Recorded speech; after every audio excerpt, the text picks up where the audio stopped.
فلسطینی صدر محمود عباس نے ویٹیکن سٹی میں عیسائیوں کی روحانی پیشوا پوپ فرانسس سے ملاقات کی۔ اس موقع پر یروشلم کی حیثیت کو جوں کا توں برقرار رکھنے اور مسئلہ فلسطین کے حل کے لیے امن مذاکرات کی بحالی پر زور دیا گیا۔ محمود عباس نے کہا کہ مسئلہ فلسطین کے حل کے لیے ہم پوپ فرانسس سے کئی توقعات رکھتے ہیں۔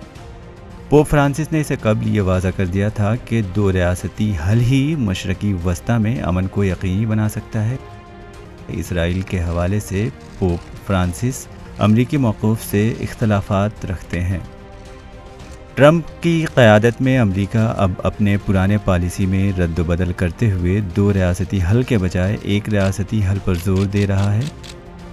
اس پالیسی کے مد نظر امریکہ نے گزشتہ برس یروشلم کو اسرائیل کا دارالحکومت قرار دیا، جو کہ فلسطینیوں کے لیے ایک زبردست جھٹکا مانا جاتا ہے۔ فلسطینیوں کا ماننا ہے کہ یروشلم مستقبل کے فلسطین کا دارالحکومت ہے۔